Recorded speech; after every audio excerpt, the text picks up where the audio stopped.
I remember the first time I felt the subtle shift in our home, though at the time, I had no idea what it meant.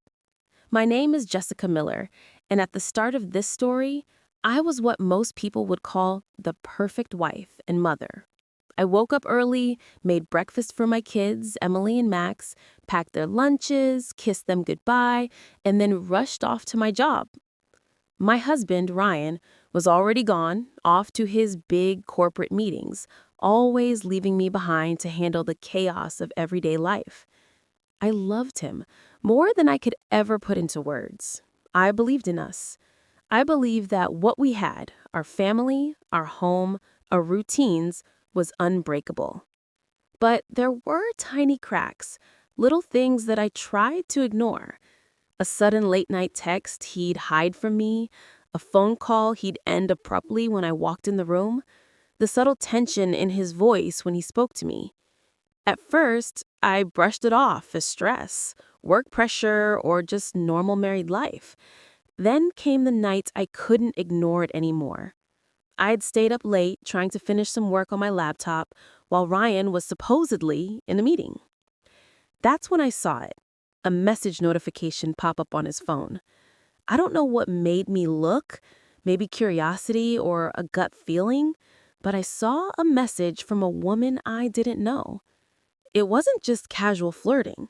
The words were intimate, familiar, too familiar. My chest tightened. My heart raced. I felt like I couldn't breathe. I confronted him the next morning, trying to stay calm. "Ryan, who is Samantha?" I asked, my voice shaking. He froze. For a moment, I thought maybe he would confess.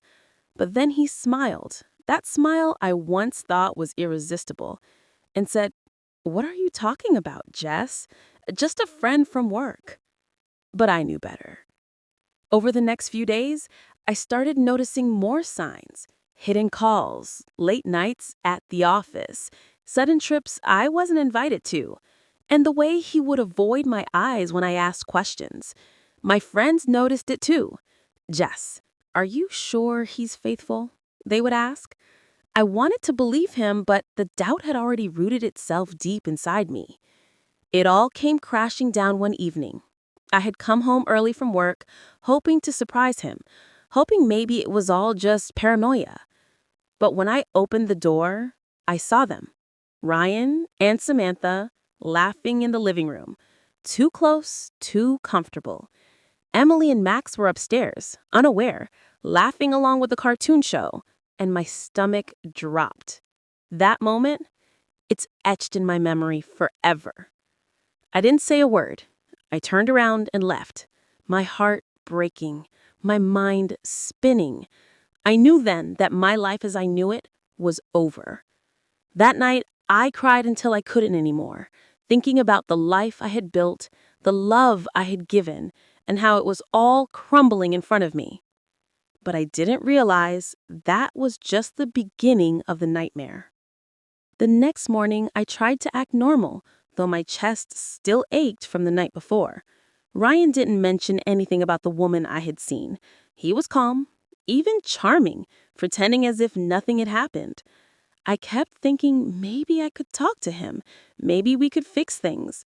But deep down, I already knew the truth. I couldn't ignore it anymore.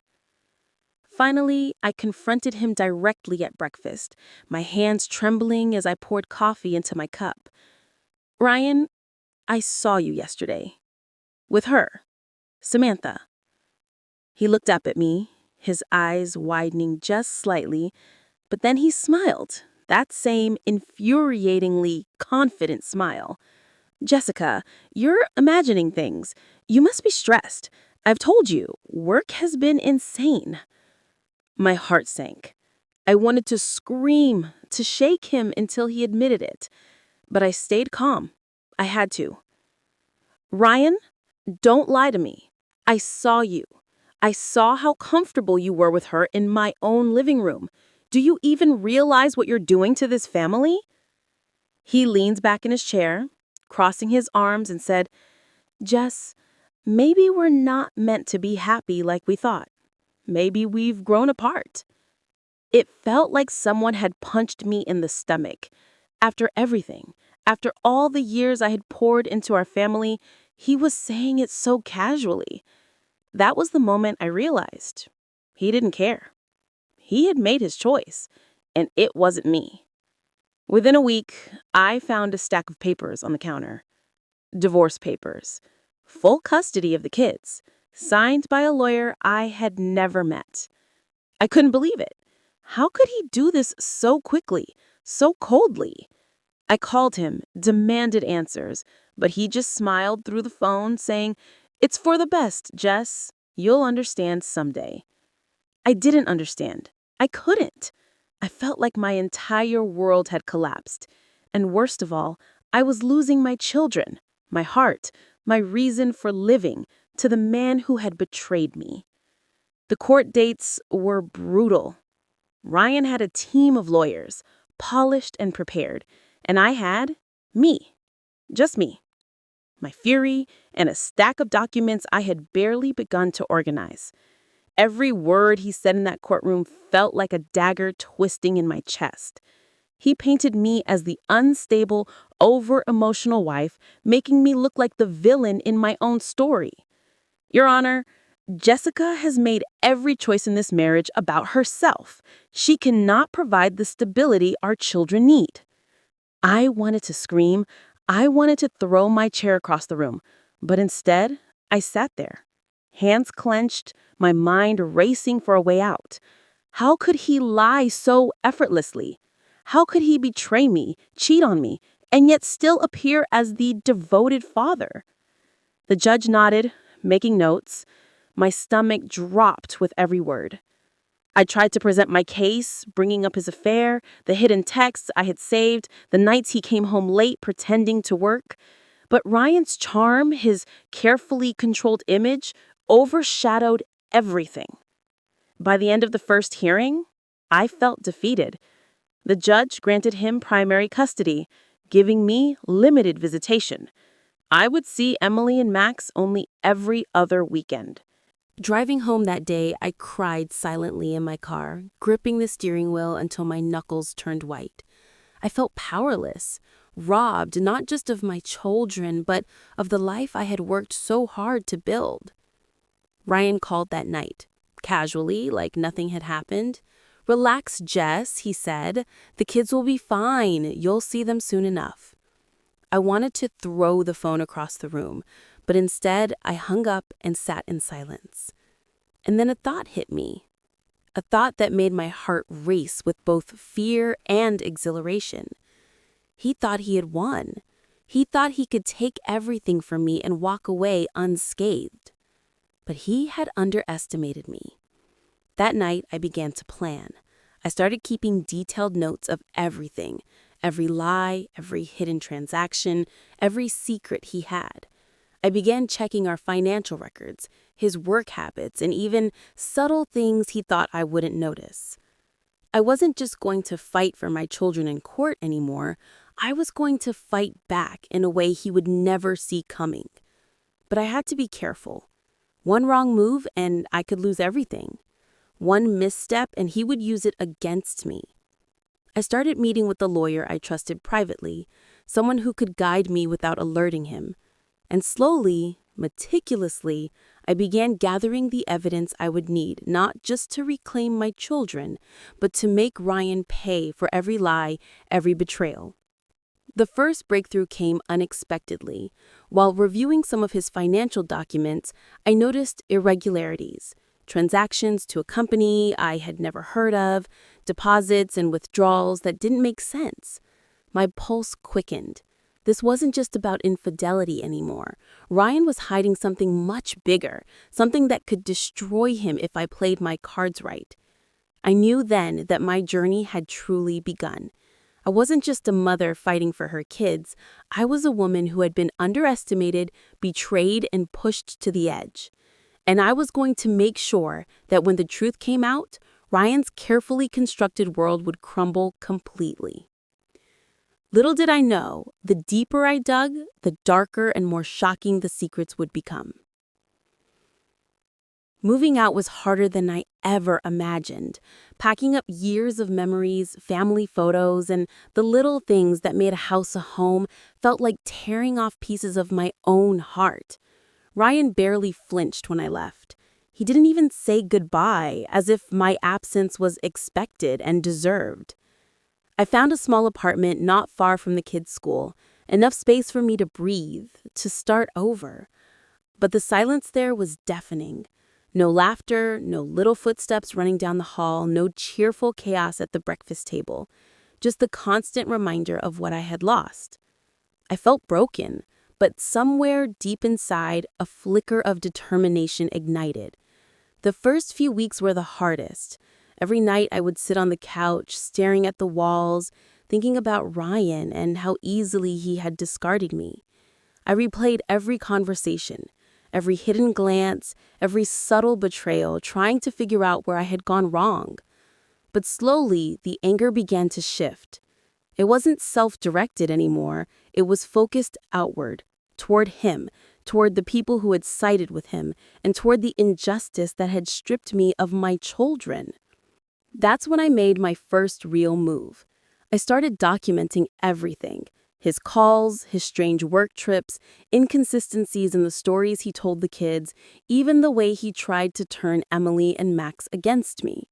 I created a detailed log, writing down dates, times, and notes about what had happened. Every little detail could become ammunition in the future. At the same time, I began quietly investigating the financial irregularities I had noticed in court documents. Every transaction led to more questions, large sums disappearing, shell companies, accounts I had never heard of. It was clear that Ryan had been hiding a lot more than an affair. He was hiding wealth, secrets, and possibly actions that could destroy him if I played my cards right. But I had to be careful. Ryan was smart, manipulative, and arrogant. If he suspected I was watching him, he could cover his tracks, hide everything, and make me look desperate or unstable. So I learned to move quietly, to observe without being noticed, to plan without revealing my intentions. During this time, I also leaned on my closest friend, Melissa. She became my confidant, my sounding board, and the only person who understood the whirlwind of betrayal, anger, and fear I was experiencing. She encouraged me, reminding me that I wasn't powerless, that I could fight back in a way Ryan would never see coming. One evening, after putting the kids to bed during my visitation weekend, I sat alone with my laptop, staring at the screen. I'd started piecing together Ryan's financial puzzle, and something clicked, a connection I hadn't noticed before. The money that had disappeared from our joint accounts, it was being funneled into a network of investments and offshore accounts, some linked directly to Samantha. My blood ran cold. This wasn't just an affair anymore. This was a calculated scheme, a plan to take everything from me, my marriage, my home, my children, and my security. And in that moment, my resolute solidified. I would fight back. I would expose every lie, every betrayal, and every hidden secret. I would make Ryan pay. But I also realized that revenge wasn't just about him. It was about me, reclaiming my dignity, my children, and my life. And I had no idea, not even a hint, how far I would have to go to uncover the truth. Sometimes I would catch myself staring at old photographs, remembering how things used to be. Emily's tiny hand in mine at the park, Max laughing uncontrollably at some silly joke Ryan had made, the quiet evenings when we thought we were safe, happy, untouchable. And then I remembered the cracks, the subtle signs I had ignored for so long. There were the nights he came home late from work, but smelled like someone else's perfume. The weekends he claimed were full of meetings but ended with unexplained withdrawals from our bank accounts. The way he would casually criticize me in front of the kids, planting little seeds of doubt about my parenting, my worth, even my sanity. I had dismissed them as stress, miscommunication, the small annoyances of marriage. Now, looking back, it was all manipulation, all deliberate. It hurt more than I could describe to realize that the man I had loved, trusted, and built a life with had been playing a game I didn't even know existed. And the worst part, I had been blind to it. But anger is a powerful motivator, and slowly it began to transform my pain into strategy. I started to notice patterns in his behavior, patterns that I could use.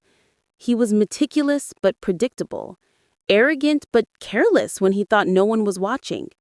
And I had the advantage of knowing him better than anyone else would ever know.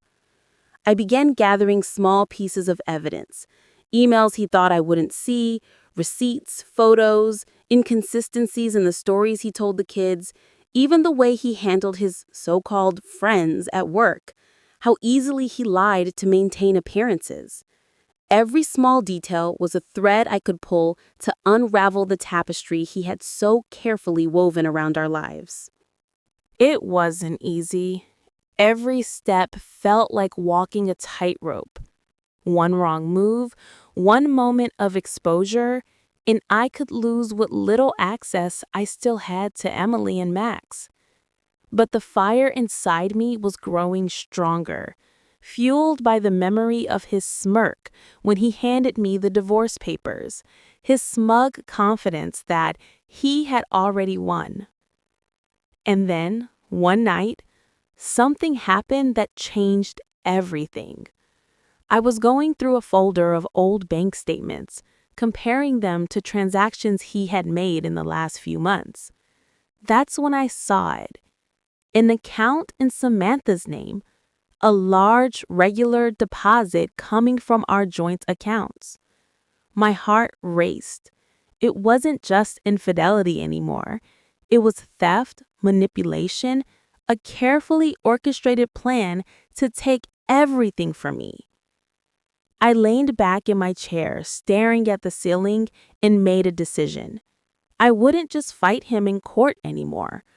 I would expose him, every lie, every betrayal, every hidden action. And I would do it in a way that left him powerless, humiliated, and stripped of everything he thought he could control. The thought sent chills down my spine.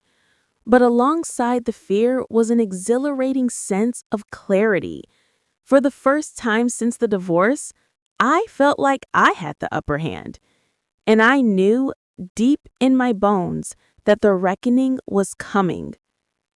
Little did I know, the next discovery would shock me to my core, revealing a betrayal so deep it would change everything I thought I knew about Ryan and make my revenge plan far more personal than I could have imagined. The next breakthrough came unexpectedly. I was going through Ryan's office one evening while he was supposedly at a business dinner, though I had learned not to believe anything he said. I had a key he didn't know I had, a tiny sliver of power in a house that had once felt like a prison.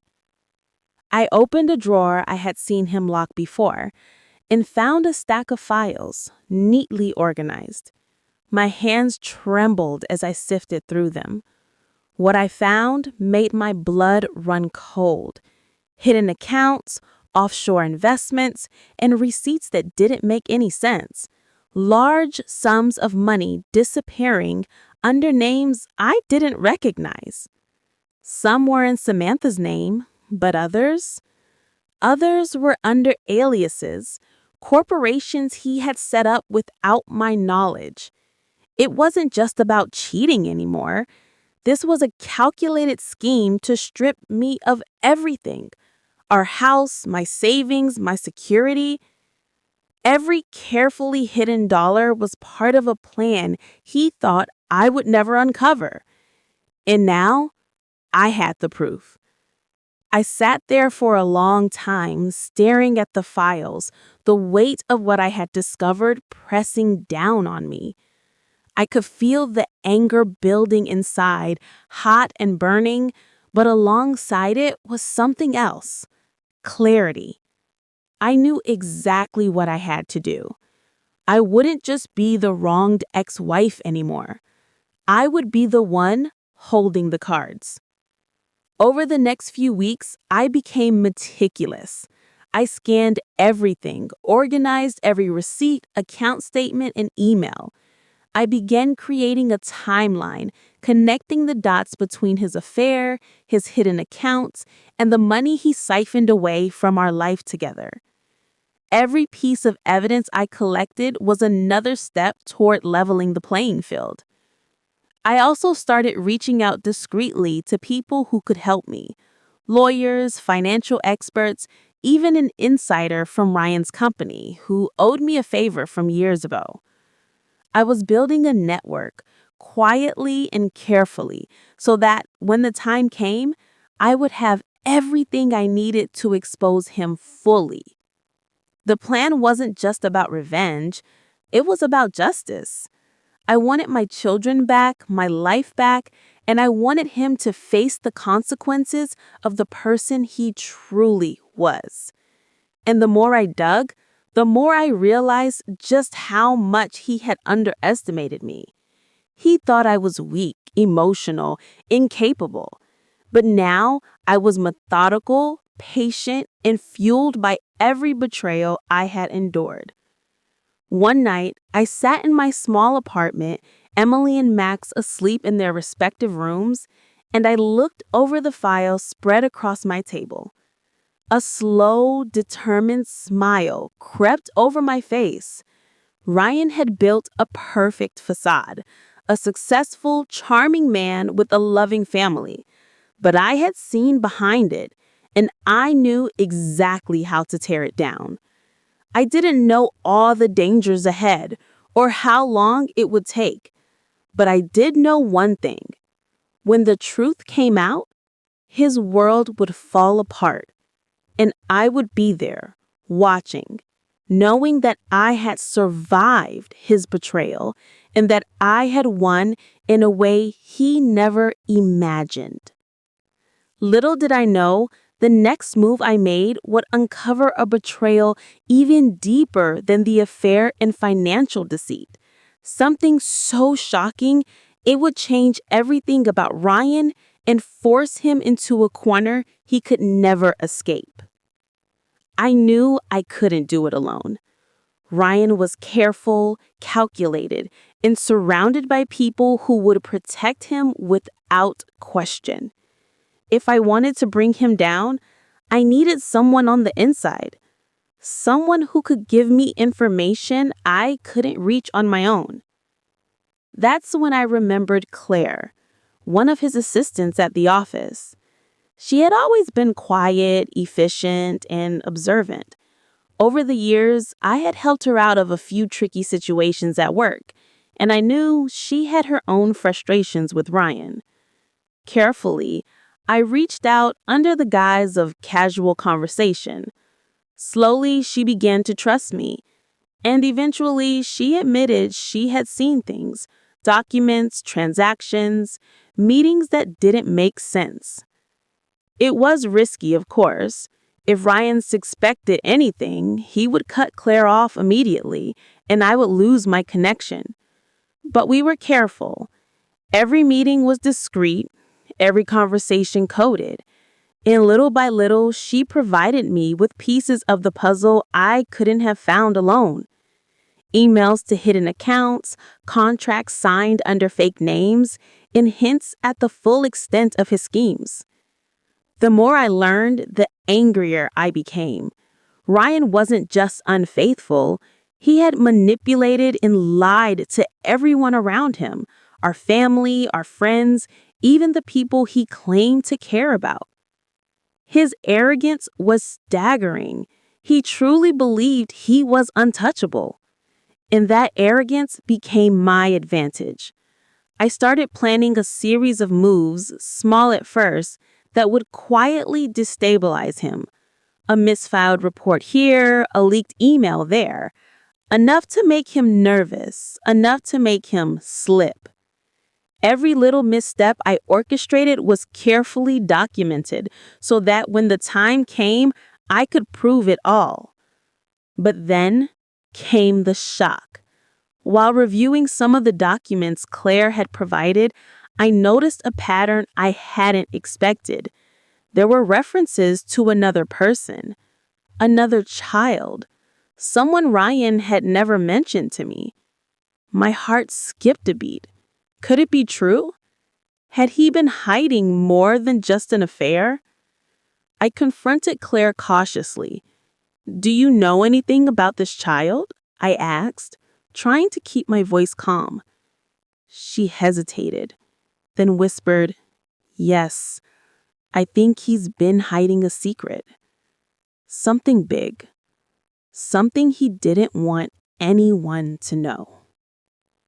The revelation hit me like a punch to the stomach. And I knew, with every fiber of my being, that when the truth came out, Ryan's carefully constructed world would collapse entirely. But I also knew that the closer I got to the truth, the more dangerous this became. One wrong move could destroy everything, and me along with it. Hearing that, I felt a surge of vindication, but I knew the fight wasn't over yet. Ryan's arrogance made him unpredictable, and I had to stay cautious. I continued documenting everything, ensuring that no maneuver of his could undo the damage I had meticulously planned. Meanwhile, word of the scandal began to spread. Friends and extended family who had once turned a blind eye started to distance themselves. Ryan's carefully cultivated social image, the one he had spent years constructing, was collapsing in real time. The man who had once seemed untouchable now had nowhere to hide. And then came the personal confrontation that would seal his downfall. Samantha, confronted with the evidence I had provided, lashed out. The secrets they had shared, the hidden child, the money, the deception, were no longer theirs to control. Ryan had underestimated everyone. His empire of lies was crumbling piece by piece. Finally, the day came when I faced Ryan directly, not in court, not in whispers, but openly, confidently, with the truth laid bare between us. He tried to argue, tried to charm, but I saw through every word, every excuse. I was no longer the frightened, powerless woman he had discarded. I was the force that had exposed everything he had hidden, and there was nothing he could do to stop it. Seeing him finally confront the reality of his actions, the truth of his betrayal, was both a moment of satisfaction and closure. I had fought for my children, for my dignity, and for the life that Ryan had tried to take from me. And in doing so, I had reclaimed my power in a way that no court order or lawyer could ever give me. Little did I know, the final revelation, the ultimate twist, was still ahead. A truth that would completely shatter what was left of Ryan's carefully constructed world.